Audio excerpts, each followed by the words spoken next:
Okay, so dear Dhamma practitioners, be comfortable yourself and relax your body. Keep your back straight and neck head straight in one line. So your right palm on your left and gently close your eyes and bring your attention to this bell sound. So while you're focusing to the sound, mentally relax your body, relax your mind, and relax your breathing with your thoughts. So do nothing extra. Just follow the sound, please.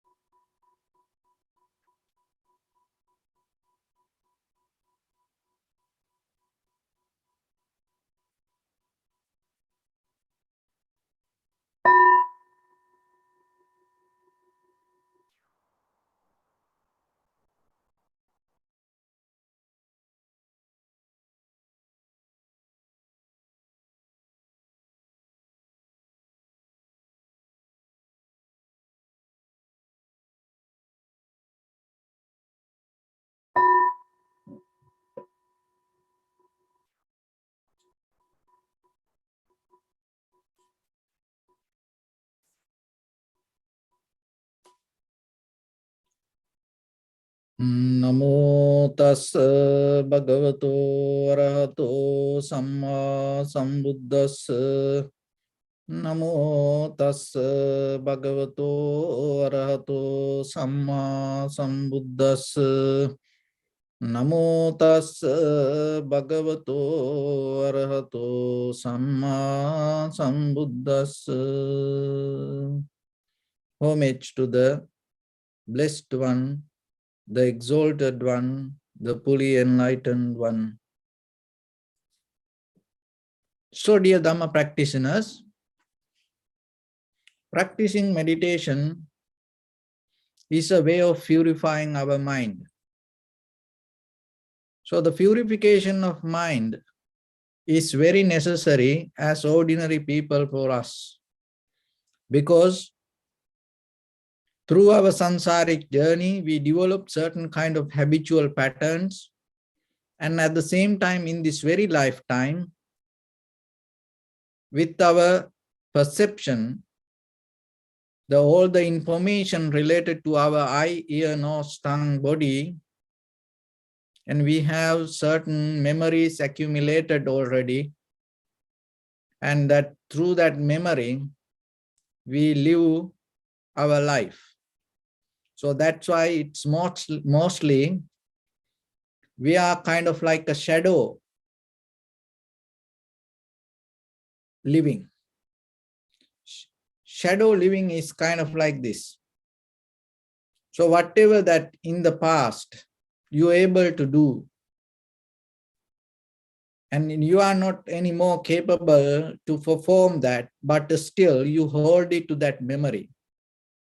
Oh, I used to be like that. I used to do this and that. And you reminding it, you live with it, and you hold it to that memory. But in this very moment, there is nothing that you can do. So most of our lives like that. We are shadow of our history. And the meditation is a method that allows you to get out of that shadow and give a meaning in this very lifetime, in this very moment, as who you are, not whatever that you used to do in the past. So the once you're capable to get out of your own memory, once you get out of your own past, once you get out of your own habitual patterns, it's kind of like a way you're giving an opportunity for yourself to become a new person. So you have to do it. Why we have to do it? Because otherwise, knowingly or unknowingly, we keep repeating the same thing. And then again and again, life go through the same kind of experience and life circle, which we don't want. And at the same time, we have to purify our mind idea of happiness. So today I tell you, remember yourself. Don't be so crazy to look for happiness or the satisfaction with the conventional life. Why I say so? There is in the history, there is a great lesson that we have to learn from the Prince Siddhartha. His father had the idea to give the most comfort to his life and gave all the luxurious facilities to him. And at that time, there were no any other person used to experience that kind of facilities and luxurious and happy life in the conventional life. So he was kind of like one of the person experienced this all. And every day he saw the beauty, the comfort, happiness, the joy around him, because his father provide that all the necessary facilities for him to experience that. And then by the time what happened one day, he went out, or maybe he looked out, and that day he saw something for his life. Maybe that is the first time he saw people suffering. There are beggars, and the life is not so beautiful like inside the palace. And the people so much in pain, and people get sick, and some people dying. And this life is a struggle. And when he saw that, and then what happened? He understood that the happiness or the joy that he experienced inside the palace is not real. See, that the happiness or the satisfaction kind of like create a certain kind of illusion, or it creates a certain kind of a prison to ourselves. So sometimes when we look for the happiness and satisfaction in the conventional life, it kind of like we go towards a prison. So not only the Prince Siddhartha, and during that time, like there was another prince called Yasa, and he also had the same kind of luxurious life. But then one day, he also started to become a follower of the Buddha. And the most of the rich people that time, so it's not like today rich people, because you go invest on a stock market or somewhere, and maybe you don't have any penny in your hand, all the electronic numbers nowadays, and then you become a millionaire today, and the very next day you become a beggar. But that time it's not like that. It's the millionaires mean they had the gold, all the wealth, material things, the physical asset they had. And but they used to give up that everything and then became followers of the Buddha. So why is that? And from that time to today, when we look the history, and all the people who ever went through most of the material success and the happiness or the joy, finally end up with something, mostly with the sharing, with the generosity and giving up things.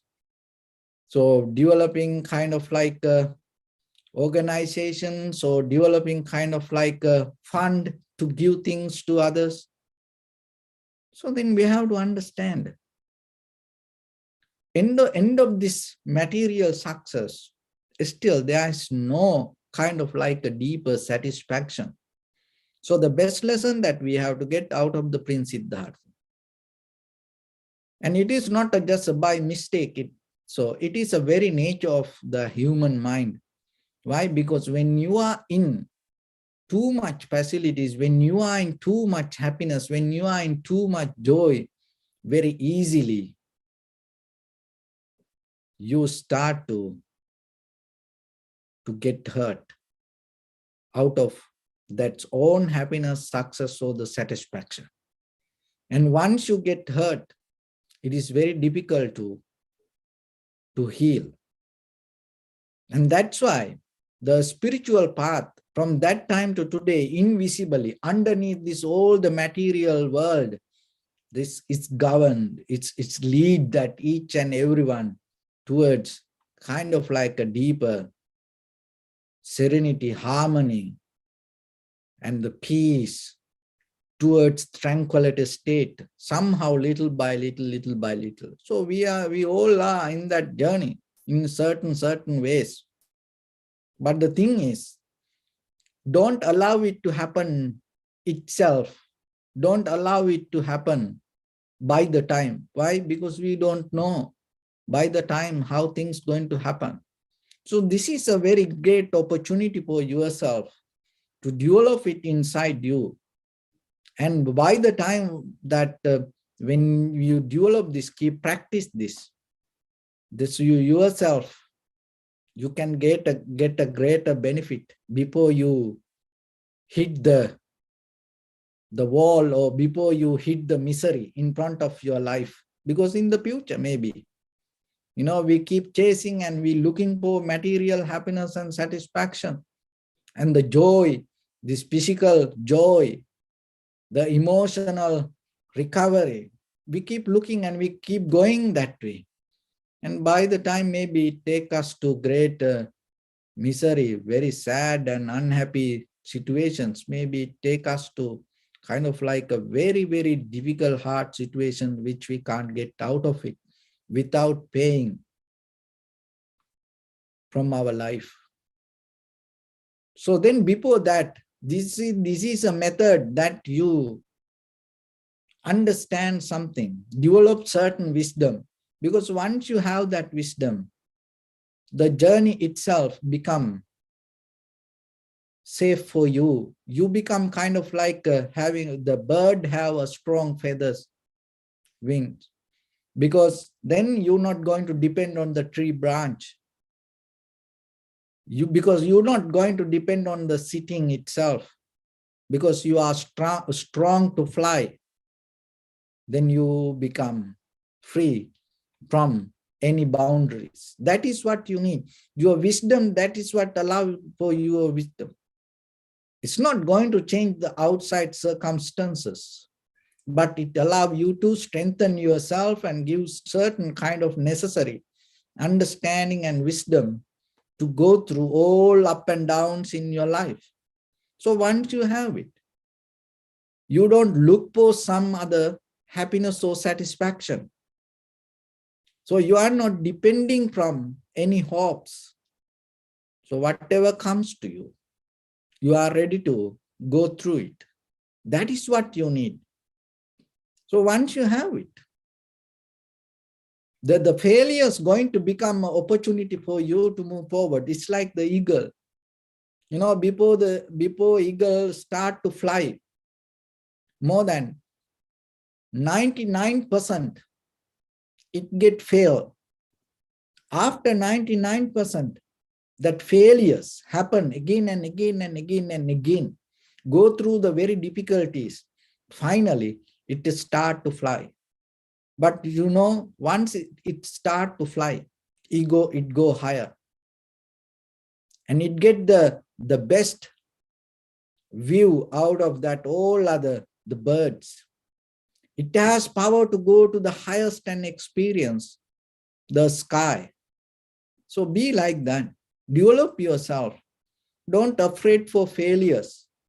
Don't afraid for difficult. Don't look for that. Don't mention that. Don't try to develop a life to escape from the failures. No, be ready yourself. It doesn't matter whatever the samsara that we go through. It doesn't matter whatever the tomorrow going to happen. It doesn't matter next week or next month, whoever we meet in our life. So be ready yourself. Have certain wisdom yourself to not to get disturbed out of others' behavior or the situations. How you can do that?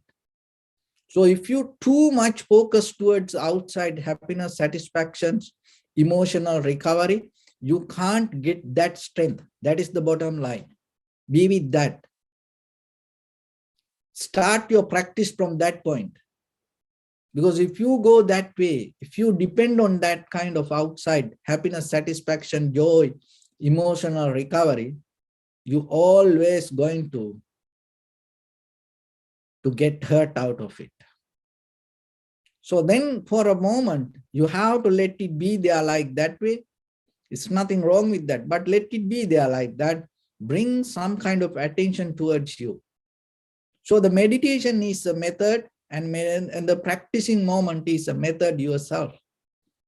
You bringing attention to yourself, just allow your body to be as it is itself.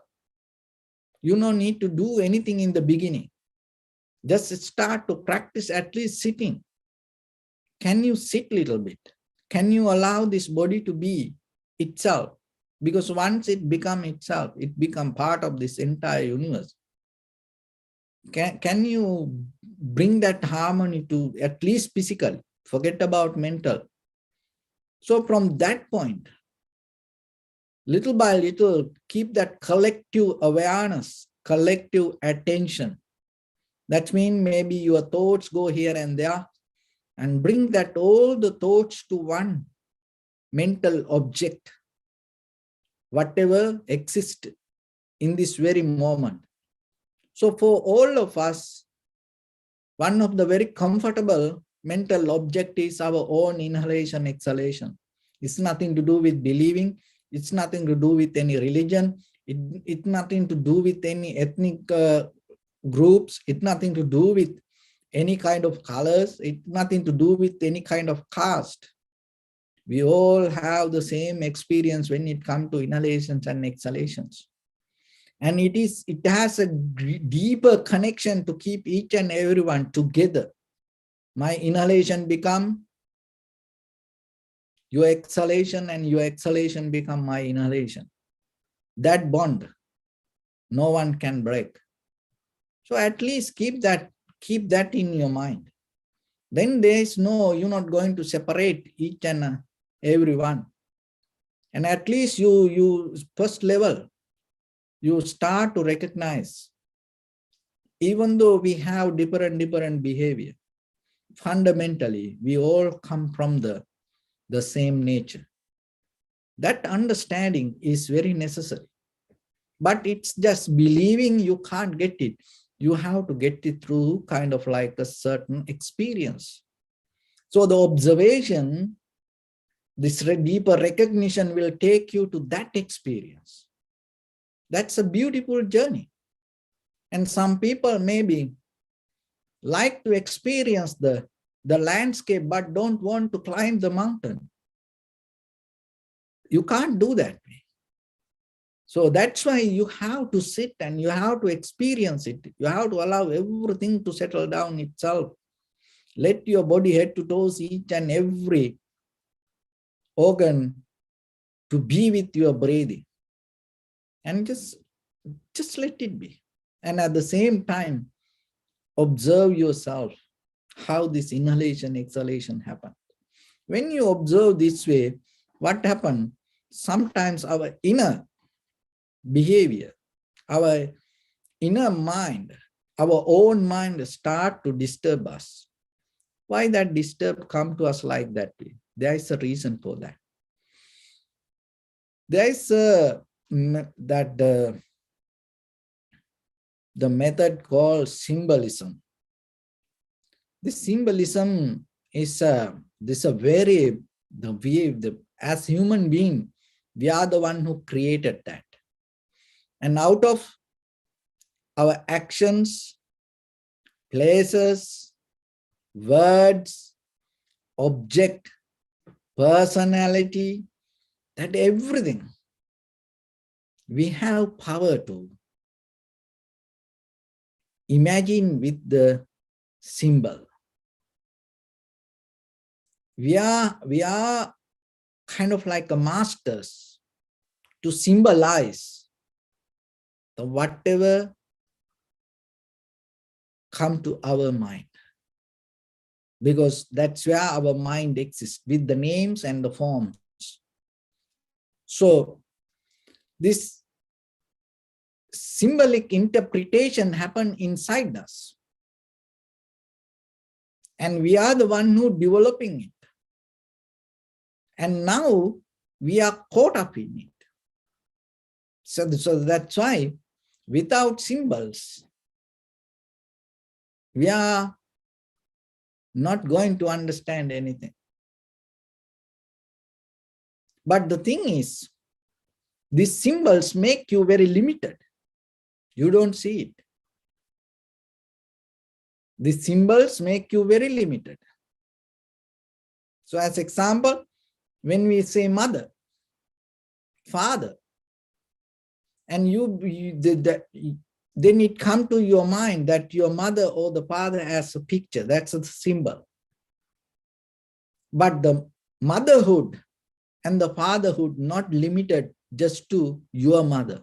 It is a universal language. But the thing is, once we caught up with the symbols, our mind loses the capacity to understand the depth of the meaning. And we lose. So anything the same.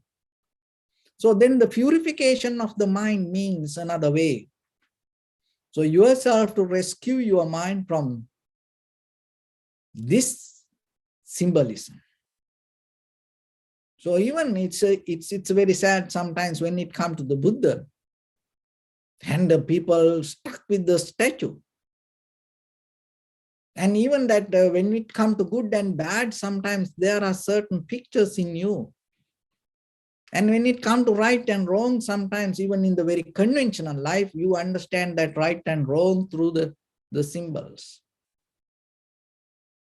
So the symbols, what happens, that when you try to understand something through the pictures or the symbols, it's kind of like it come to you kind of like extracting all the meanings and just make you very limited to the very, very specific, very limited way of understanding. So how you can get out of it? One thing is not to follow symbols, but we can't do it in the very conventional, ordinary life. So that's why another way in the meditation is a method. You keep a time period for yourself to make your mind free from that, all the symbols that we use in our mind. So in the beginning, you just focus to the inhalation, exhalation, and that's why when the inhalation and exhalations happen, you should not verbalize it. Because once you verbalize it as inhalation or exhalation, you convert that experience to the symbol. Once you experience it through a symbol, you lose the meaning of inhalation and exhalation. So today, we're going to practice a little bit. Experience inhalation, exhalation as it is. Just focus to the sensation, be with the sensation. So don't try to make anything happen, and especially don't try to verbalize it. Just let it be. And whatever comes to your mind, let it be, but at the same time, have a self-discipline for yourself to keep the collective awareness towards the sensation of inhalation and exhalation. And whatever the sound or whatever the feelings come to you, don't try to verbalize it. And don't try to get it as a symbol. Just let it be there. So whatever happens, just let it be there. And then that even yourself maybe appear as a symbol, that is your your body, your own picture. So don't be limited to that also. So when the inhalation, exhalation happens, just focus to the change and be with the change, knowingly, each and every moment. Rising, existing, and changing and disappearing. So with that, let's get into practice a little bit. And your right palm on your left, and neck get straight in one line and be comfortable with your posture. So your right palm on your left and bring attention to your body and scan head to toes. And observe and say, may I be well and happy 3 times.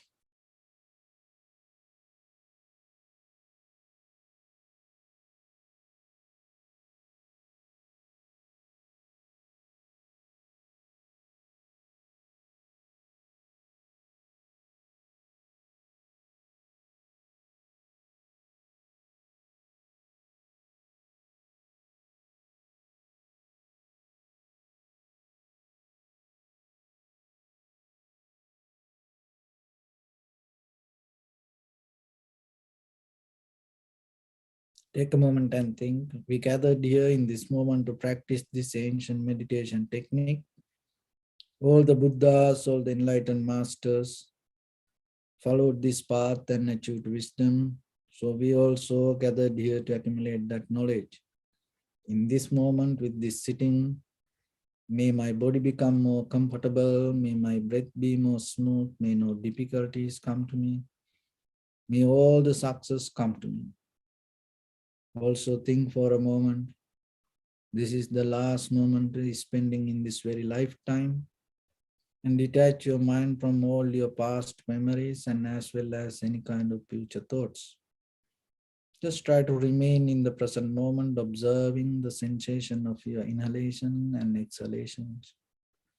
So in the beginning, deeply and gently, breathe out 3 times and find the sensation, please.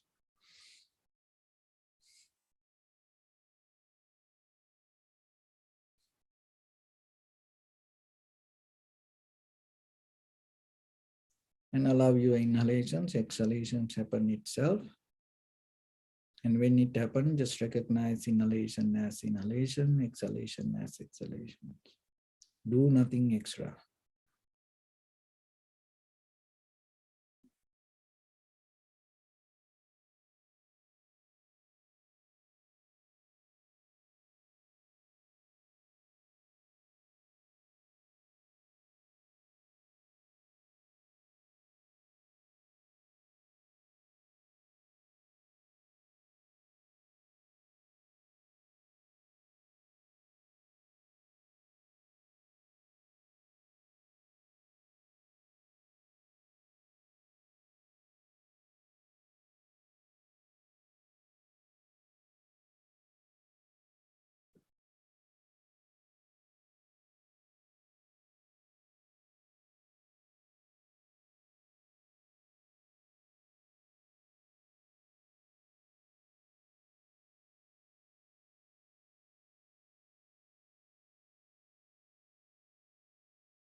Bring your attention to your body, please.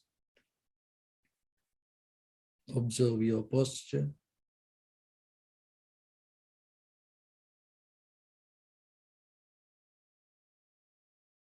We cultivate loving kindness and compassion in our heart and radiate it as a light through entire your compound, village, city, state, country, world, around this universe. Also, as far as you can, through galaxies, other planets, stars. Reminding yourself like this. With clear intention, mentally repeat after me.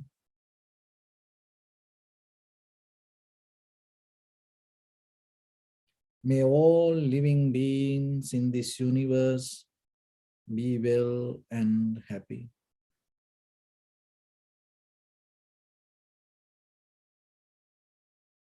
May everyone be happy and safe. And may their hearts be filled with joy.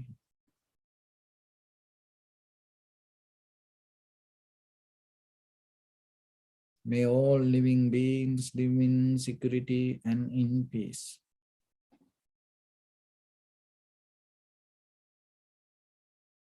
Beings who are frail or strong, tall or short, big or small,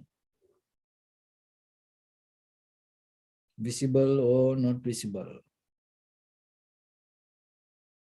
near or far away, already born or yet to be born.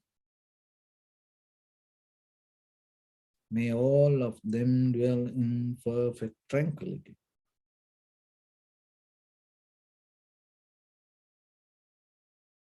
Let no one do harm to anyone.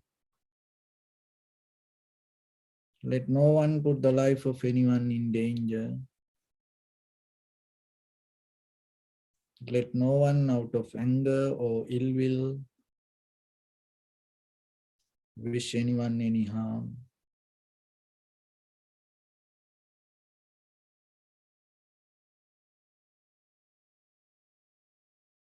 Expand the loving kindness and compassion beginning from your heart forward.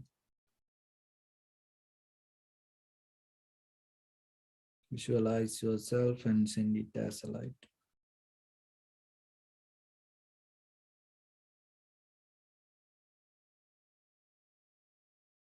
To your backside.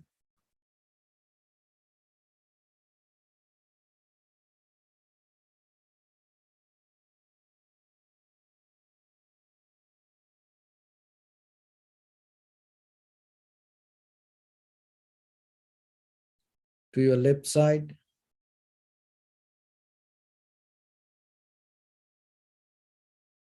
And to your right side.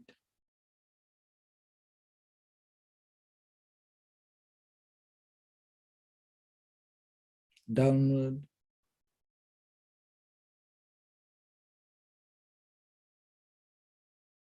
And upward.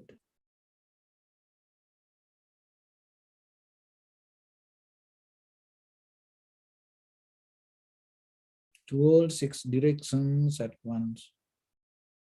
Like the moon, the sun, spread the light, spread the energy, without any condition, without any limitation, without any resistance or without any judgment.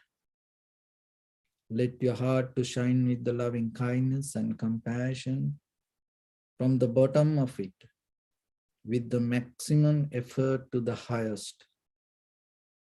Wishing yourself, may all living beings in this universe be well and happy.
Say sadhu, sadhu, sadhu. So first of all, we offer this practice to the great qualities of the Buddha, Dhamma and the Sangha. And also by the power of this meritorious deed, may all of us attain to the supreme bliss of Nibbana. May all your guardian angels and deities will receive these merits and increase their longevity and protect all of you from any kind of planetary influences or any ill effects.